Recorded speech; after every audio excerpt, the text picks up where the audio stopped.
रूस ने भारत से जुड़ी फेक न्यूज़ पर प्रतिक्रिया दी है। हाल ही में सोशल मीडिया पर यह दावा किया गया कि रूस और भारत के बीच ऐसा समझौता हुआ है जिसके अंतर्गत वर्ष 2025 के अंत तक 10 लाख भारतीय श्रमिक रूस में नियोजित किए जाएंगे। रूस की श्रम मंत्रालय ने इन दावों का खंडन करते हुए कहा है कि ऐसा कोई समझौता अस्तित्व में नहीं है। आधिकारिक आंकड़ों के अनुसार वर्ष 2025 के लिए रूस में कुल विदेशी श्रमिकों का कोटा 2,34,900 निर्धारित किया गया है।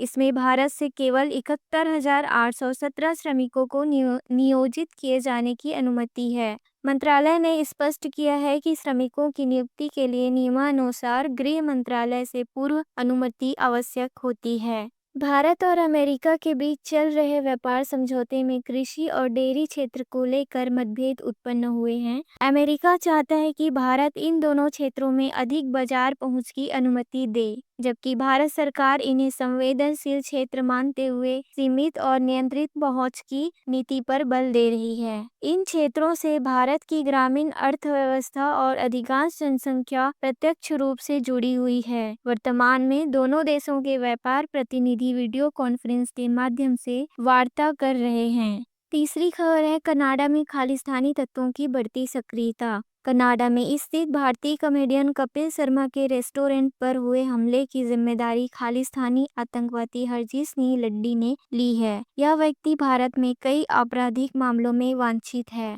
और बब्बर खालसा इंटरनेशनल से संबंध रखता है। भारत की राष्ट्रीय जांच एजेंसी ने पहले ही कनाडा सरकार को उसके प्रत्यर्पण के लिए निवेदन भेजा था। कनाडा की सुरक्षा एजेंसियों द्वारा अब तक कोई ठोस कार्रवाई नहीं की गई है। श्रीलंका सरकार ने पाकिस्तान के सेना प्रमुख जनरल आसिम मुनीर को 3 दिवसीय आधिकारिक यात्रा के लिए आमंत्रित किया है। यह यात्रा 20 जुलाई से प्रारंभ होगी। विश्लेषकों के अनुसार हाल ही के वर्षों में भारत द्वारा श्रीलंका को दी गई वित्तीय सहायता के बावजूद श्रीलंका की यह कूटनीति दिशा ध्यान देने योग्य है।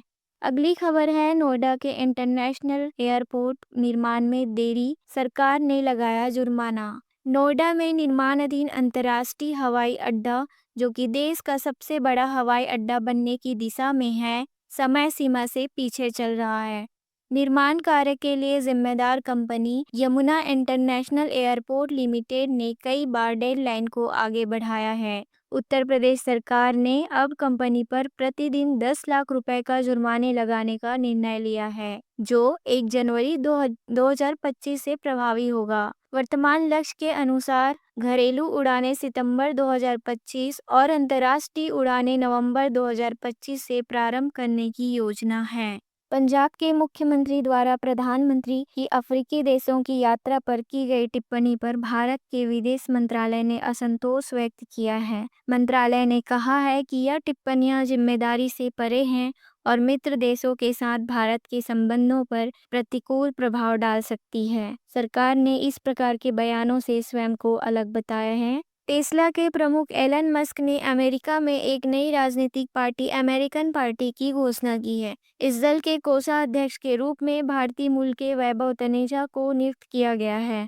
वर्तमान में वे टेस्ला के मुख्य वित्तीय अधिकारी के पद पर कार्यरत हैं। यह दल अमेरिका के फेडरल इलेक्शन कमीशन में पंजीकृत किया गया है। टेस्ला कंपनी भारत में अपना पहला अनुभव केंद्र 15 जुलाई को मुंबई स्थित जियो वर्ल्ड ड्राइव में प्रारंभ कर रही है। स्टोर में ग्राहक वाहनों का अवलोकन कर सकेंगे, जबकि बुकिंग और डिलीवरी की प्रक्रिया आगामी हफ्तों में आरंभ होगी।